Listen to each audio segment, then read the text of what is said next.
Hello and welcome to our first ever episode of the Art of War Foundation podcast. And I'm your host for today. My name's Mike. And I've got two guests and fellow trustees, Johnny. Hey, everyone. And Dom. Hello. First of all, we want to talk about the charity. We want to introduce it to people. What is the Art of War Foundation and what does it do? Who does it serve? So what we'll do is we'll start with yourself, Johnny, as you're the brainchild behind the whole thing. Tell us a little bit about why the Art of War Foundation and how it came about. What was the first thoughts? So my background so I'm ex-military, served in the Royal Marines. Prior to that, did artwork in college. I was looking at going to university to do design, but took a different path, joined the armed forces. And so I always loved art, always had that passion for it. And then whilst in the Marines, you kind of see around the armed forces, there's art everywhere. It's part of the regiment. It could be like a mascot and things like that. There's things all over the walls if you look at the messes. And so art is in the culture of the armed forces. And we are a mental health charity. So what we do is we make our own art now. We source it in from other artists who are interested in helping out the charity. We then make them art pieces into prints, so mass produce them so we can sell them on to other people. Then all them profits that get made go towards other mental health charities who have the expertise and knowledge to support people, whether they're still serving or veterans or their families who experience or suffering from mental health. Great. So the Art of War Foundation is a charity that is about creating art, selling art, but it's specifically for raising funds and raising awareness for mental health of the mental health care of current and veterans of the armed forces. Tri-services, there's no specific military force that we support. No, we're for everyone. Doesn't matter what cap badge, how long you've been in. Doesn't matter where your mental health issues have come from.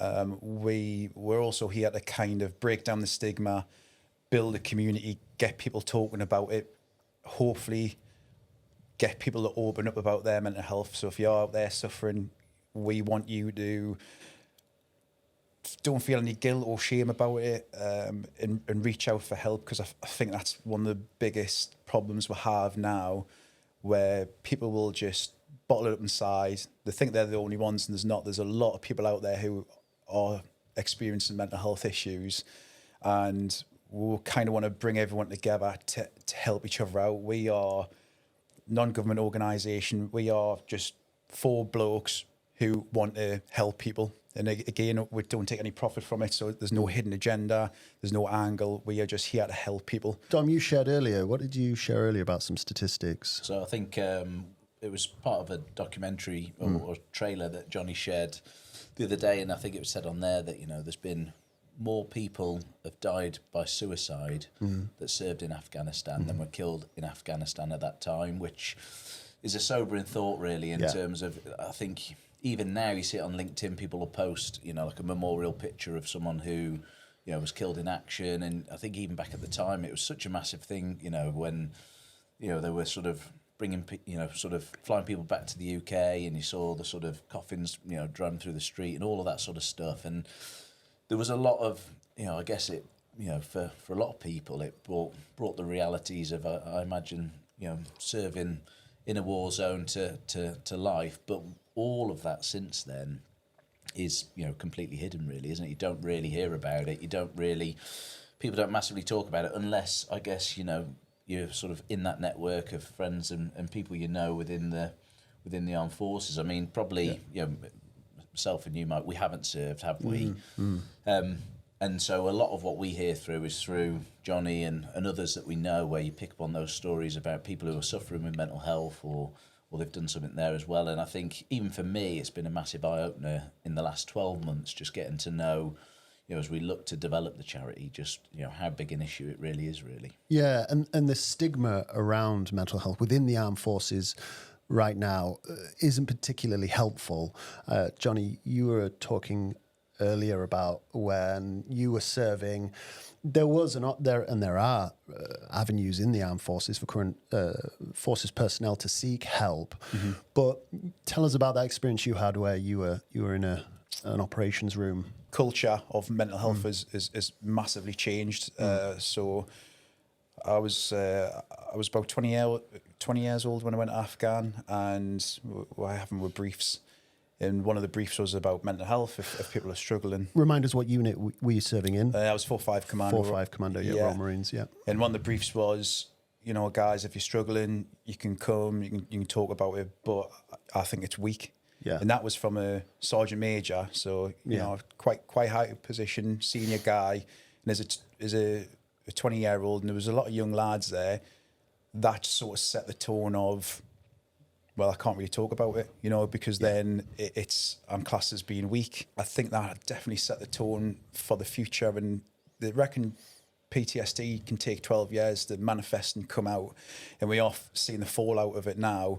And also, although the culture has changed and there are some amazing charities out there, I think some people are quite reluctant to reach out, talk about it because of that stigma towards it. When I hear someone taking their life or someone struggling, it's generally through a post or very rarely like someone would reach out. So it's generally word of mouth, but it is everywhere. And talking to other service personnel, again, like in my industry, I work offshore.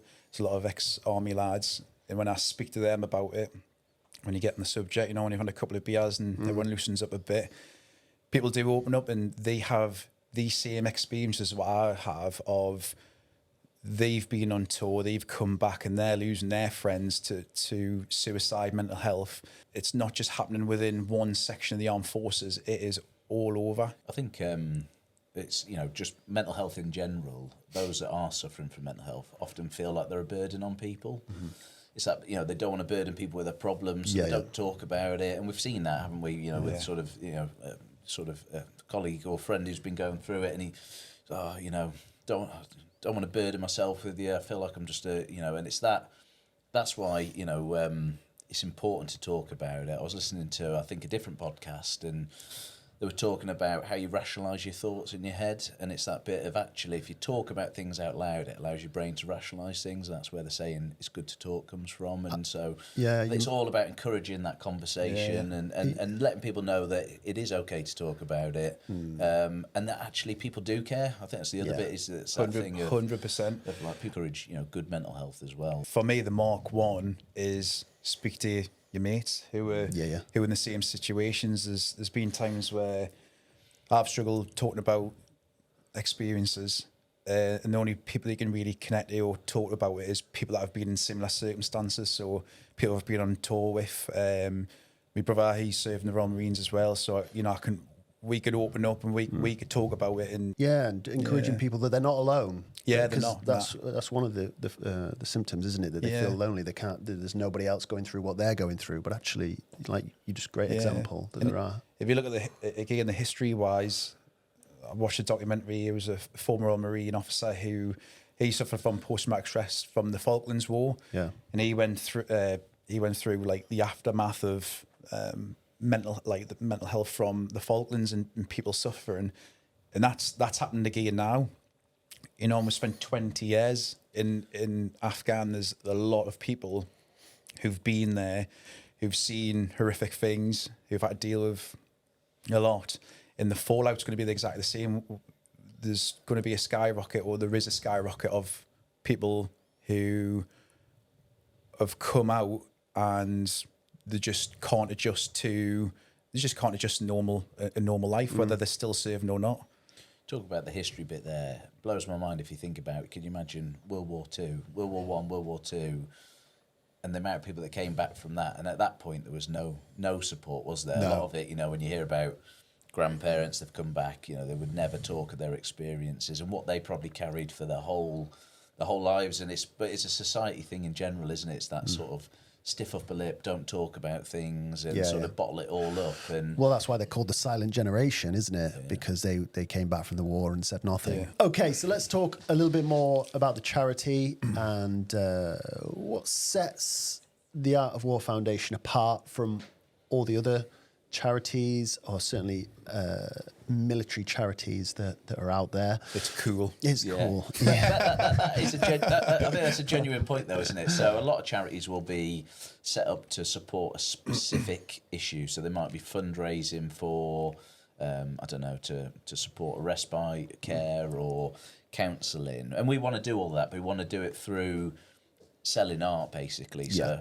the art that our key creator here, Content creator. will original artwork. So we Yeah. want to sell some of that in terms of prints. We want Yeah. other artists to get involved. We want to develop through that artwork merchandise, but like the hoodies that we're wearing now. Yes. But we want people to not buy them because they're a charity top. We want to buy them because they're really Cool. and they Yeah. look good. Yeah. But the upshot of that is that the money then raises money to support mental health and support charities as well. Yeah, because even though we're a mental health charity, I still think the Armed Forces has sort of like a tongue-in-cheek bit of dark humour character about it, and we don't want to lose that. We want to represent everyone. You've even talked about developing, so when you've been on certain tours as well, putting your patches on there or whatever in Yeah. terms of, but also getting people to sign it, or sort of a bit of a different, Yeah. I guess, memories from different tours and operations. Bit of DIY, design it yourself, because some of the artwork we want to make it so it is customised. You can customise it yourself. So what I used to do is when I used to go on tour, I used to take like a flag with us. Used to sew me flashes in, so it's got that personal stamp on. And then anyone who had been working with was local forces or international forces, I'd try and get their flashes. I'd sew them in, and then on a couple of tours, I've got the guys who I was away with to sign it, and it's up on me office in the wall, and it's a good timepiece because you can look back and go, oh yeah, I remember when I did that, and you read some of the names and you're like, smudger, yeah. So people will buy the artwork, they'll buy the merchandise, and obviously that will raise funds. We're essentially 100% volunteer organisation, Yeah. so we're not paying a CEO to come and run this charity. No. We're sort of, and so that's where we want all the profits received, or once we've covered the cost of the merchandise, the printing, to then be invested in supporting other armed forces charities that can then make sure that money goes to support mental health for either current serving or veterans in terms of the armed forces and their families as well. Just to give people an idea of charities that are close to our heart, one of our friends who has struggled with his mental health since coming out of the Royal Marines has worked with a charity that's covered the price of one-to-one therapy with him, and that was a huge help for him and his family to take that because often people who are struggling seriously with their mental health are not working, so they're struggling with the finances. So that is something that is close to our hearts, and that's the type of charities that we want to get behind and support.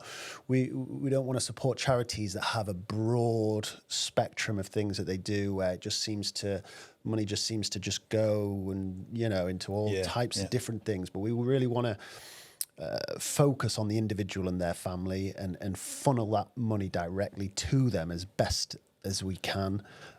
So that's what we're going to work towards. And I think over time, as the charity grows, hopefully, we can then help support direct at certain times, not necessarily with individuals necessarily, but I know we've talked about developing mental health support kits and things, haven't we? And that's still probably a long-term ambition, where those kits can be bought for people and they can use artwork to then support their mental health. Because I think we've done a bit of research into this. There is that sort of art therapy. Art is a way of expressing your emotions and getting things out. In terms of people being able to use that to help support definitely. themselves and create that better mental health sort of piece as part of that as well. So it's that sort of, again, you touched on it earlier, creating that community. I think you've said, Johnny, that being in the forces, you've got all of that sort of camaraderie, all of that support, that network, which necessarily you might not have when you come out into Civvy Street, but the charity can hopefully be that, create a network there that can support people as well. Yeah, we want people to come on a journey with us, don't we? Like, we don't want it just to be one-hit wonders. We want people to go on a journey with us, to see the artwork that we're producing, to see the things that, and to be part of a family as well. And to engage in it, isn't it? So I know already, even in some of the social media posts that we've done, it's about asking people, what would you like to see in terms of some of the designs that Johnny will do? What would you like to see on the T-shirts, the artwork? And so it's if you want it, we'll do it. Yeah. Johnny asks you guarantee. So it's about that sort of, again, making people feel part of it. So we're giving the public what they want. We'll give them what they want. I think you're touching a good bit there. It's like regardless of what cap badge you are, you enter into a brotherhood or a sisterhood, and a lot of people, when they leave, they kind of lose that identity, they lose touch with people, and you do feel a little bit isolated when you get out. You feel like you lose touch, but that's not really the case. An institute is only as good as the people that are in it, and with the armed forces, no one ever says, "Oh, I left the armed forces and I really miss sleeping 2 hours a night doing stag and then jumping in a puddle," and they always say, like, I miss the people, I miss the lads, and they're not gone. They might be doing something else in life, but they're still there. There's that support network still there as well. How can people support us? In what ways can they support us? Obviously, buying the merch and that type of stuff is going to be helpful in the artwork, but artists. People who are artists, we welcome their work, to collaborate with them. Johnny, we've got an exciting collaboration with. Tell us a bit about that. Which one, Mike? There's so many now. It kind of went leaps and bounds. So the one that with the Blazers, Blaze Taylor, and so they reached out to us, and they want to do a design to go inside the Blazers, and it's going to be like a battle honour. So there's 3. They want to pick 3. We'll do the artwork for it. We'll be able to keep the artwork, but give them rights to use it in the Blazers. Yeah, nice. And we can still sell them as prints, so we can make money for our charity. But then we've got a link to Billy's Taylor in it as well, which I think is pretty cool. Some of our artwork might be the back of there. There's a couple of other things in the pipework with other companies, but I'm not gonna say it yet because I don't want to put it out there too early. Johnny, I mean Don will agree with me. We're so excited about the artwork. Johnny, your art is you have a gift, and this is one of the reasons why because we were on a podcast together over a year ago. In fact, on Monday it's 12 months to the day. No. So it's so obviously we got together. Johnny's better half. It was her hen do, wasn't it? So all the girls went off on the hen do, and then we had a boys' weekend, which resulted in us doing something for your podcast. Us 3 in a room together. Recipe for a disaster, really. But that was where we started talking about the charity there, and Johnny's ideas around it, and went from there.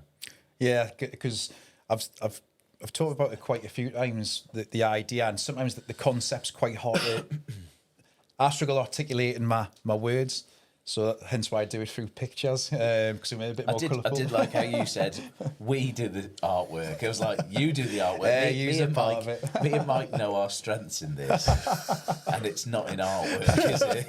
I'll stick to the crayons, that's basically it. So, but at the time, it was that we were doing the podcast, and you asked Johnny a question, didn't you, about, you wanted to start up a charity, and I think it's that bit of, we've been friends for not far off nearly 20 years now, haven't we? So, and it was that bit of actually, we want to support, we want to help, and we've got different skill sets that we can bring to the table to try and get this charity up and running. Because literally 12 months ago, it was an idea in Johnny's head, and 12 months later, we're fully registered, we're set up, we've still got a long way to go. We've got the website under development, but this is all about sort of trying to... Couldn't have done it without you lads, like 100%. I think about this quite a bit. I've had this idea since probably 2009. It's I've like, I want to do this, and I've kind of I've always knew what I wanted to do and where I wanted to be, but I've not had the knowledge or the time to be able to do all the artwork, to register it, and that, like, business wise, I haven't got a clue, like, you know. So without you guys, massive appreciation from me and Keith as well, because without yous, we wouldn't be doing this. We wouldn't be where we are now. We do have a long way to go, but at least we're off the mark. So there's 4 trustees, isn't there? So there's the 4 founding trustees, which is us 3 here, and then Keith as well. So Johnny and Keith are former Royal Marines, so they're the ones that have got the experiences, the knowledge, the understanding of where that support is and how this may look moving forward. And then we've been friends for a long time. We met in Royal Marines training, didn't we? But both of us left because we're too weak. But it's that bit around within this. We know our roles, don't we? So we've got Johnny, head of crayons, creative talent. We've got you, Mike. You are head of communications and engagement, podcast setup. Pod God. Yeah, absolutely. So, you're like an entrepreneur, aren't you? So you're always up to something, don't you? So you know a lot about everything. And, honestly, fellas, I'm going to get Banksy involved in this charity. You heard it here first. Then we've got Keith. In terms of I think we've badged him head of security just because he's a bit ninja, and then you've got me who's Karen in finance because I do all the boring business stuff and just tell you guys what you can't do essentially when you get a bit excited, don't you? But it's that combination of skills has just meant that, and we've learnt a lot. This has been a long process, hasn't it? Just to get it registered, get it set up, and but that's where I think it works. That we support, we have those ideas, some good, some not so good, and it's continued to evolve there. I think we were leaving each other little voice notes after that weekend and getting rather excited about the charity, and just to look where we are 12 months later in terms of we didn't even have the name the Art of War Foundation at that point in time, and changed its name actually. I had something else before, but it's awesome. We are getting other artists on board. We've got one piece of artwork that's been done by an artist, David Byron. He's awesome. Like, I've seen some of his aviation art pieces, absolutely incredible. Class. And he did a Royal Marine piece.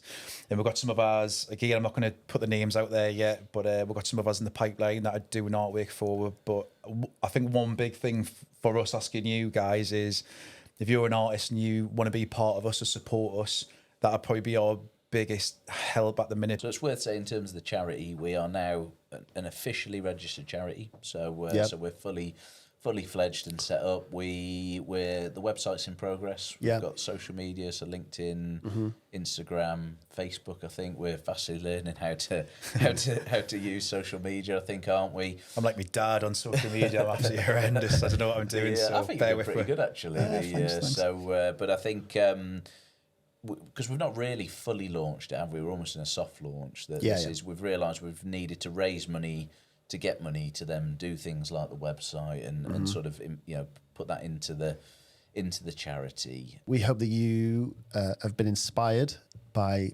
listening to what we've said about the charity. We hope that you will get involved and support us on this journey and be part of something as well. We firmly believe this is a special charity. It's going to have an effect on current and former serving armed forces personnel, and we'd love you to come on this journey with us.